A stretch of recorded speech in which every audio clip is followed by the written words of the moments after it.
Hey, how's it going? It's Ollie here. So I'm just down by the shipping docks here in Stockholm. These big cranes that you can see behind me are container cranes, right? They're the cranes that lift up shipping containers from the ships and load them onto the dock, right? This is how your products go from China to the UK, or where I am in Stockholm, and this is how they get loaded onto land.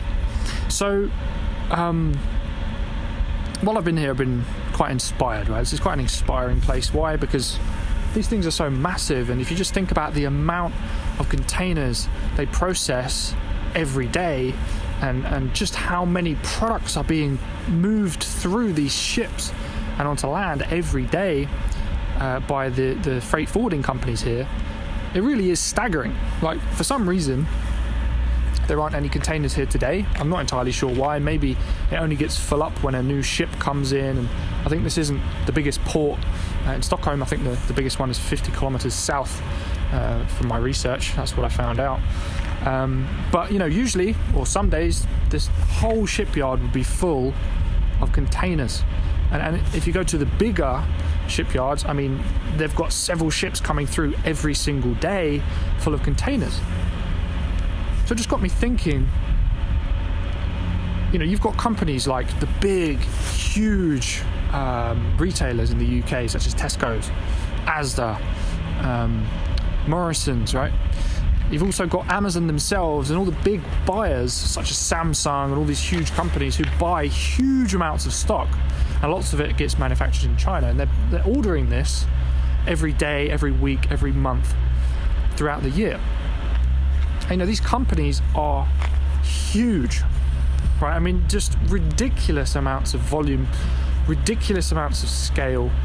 And a thought crossed my mind earlier as I was here shooting a couple of videos, is that every single one of these huge companies that we see as being this kind of ever-present, undefeatable conglomerate, right? These huge corporate companies, at some point, they all started off very small. Right? At some point, Tesco started off with one person's idea, right? Or maybe a couple of people coming together and having a concept for a business they wanted to start. Right? It's really important to remember that, because quite often when you're thinking about starting a business, and you think about some of the huge successful entrepreneurs and huge successful businesses, take Virgin for example, right? Richard Branson's company. That entire organization was started by him.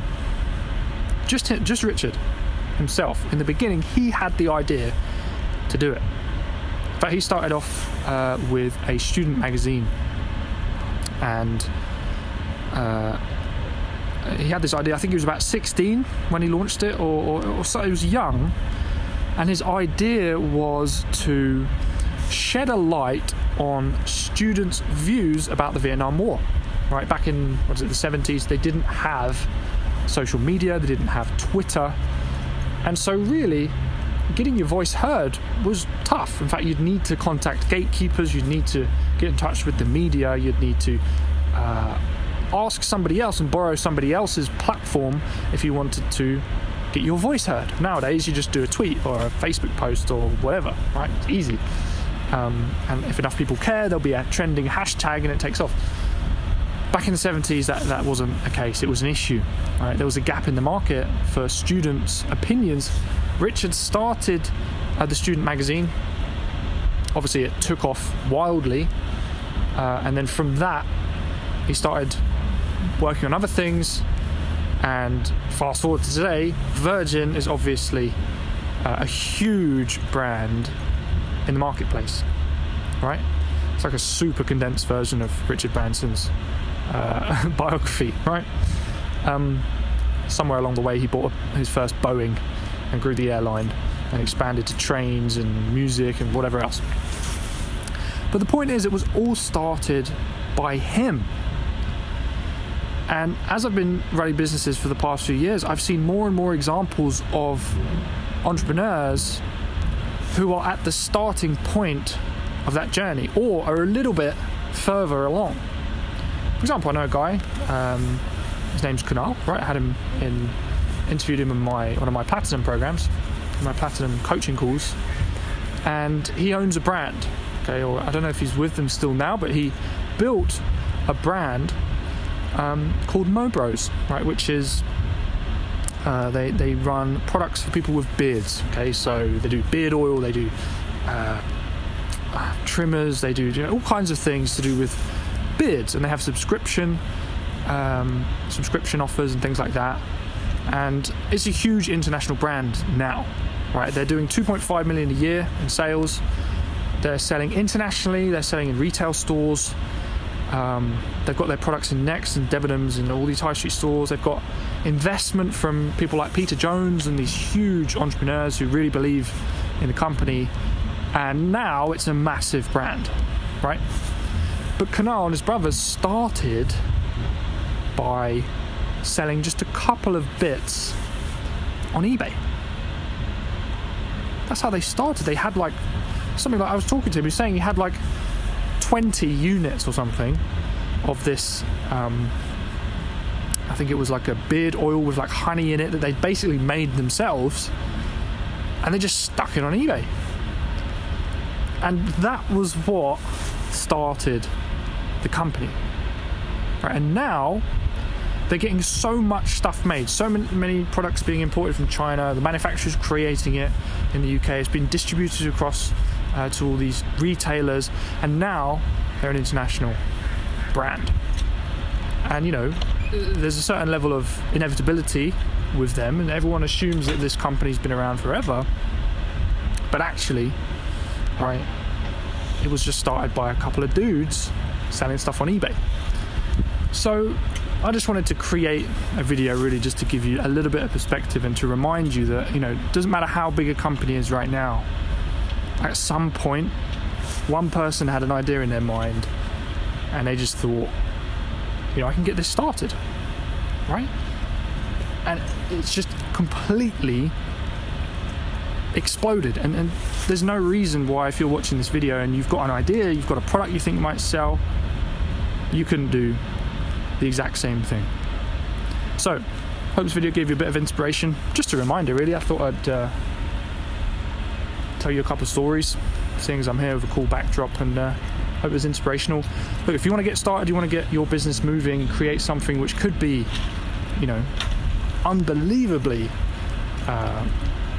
influential, and start a company that who knows where it could be in a few years. Amazon is an amazing place to do it. And the reason why is because they've handled so many parts of the process that years ago would have been very hard. Like if Richard Branson wanted to start an e-commerce company back in the 70s, obviously e-commerce didn't exist then, right? But it would have been much harder because he would have had to create his own platform, website, even though they weren't websites, right? He would have had to have his own storage, his own distribution, his own marketing, his own branding. The list goes on and on and on and on, with all the staff, employees, and everything you'd need to get started. All that stuff today is being handled by Amazon. So they can actually give you a leg up to get things moving without you having to worry about the fulfillment, the customer service, the brand. Like Amazon is a brand people trust, so you just need to piggyback on their success and get started.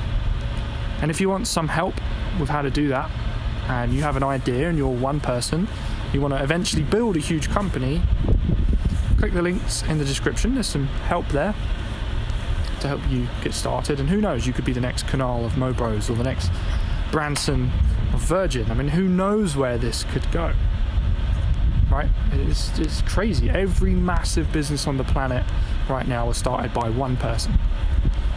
So click the links in the description, reach out to me if you want some help, and we'll catch up very soon.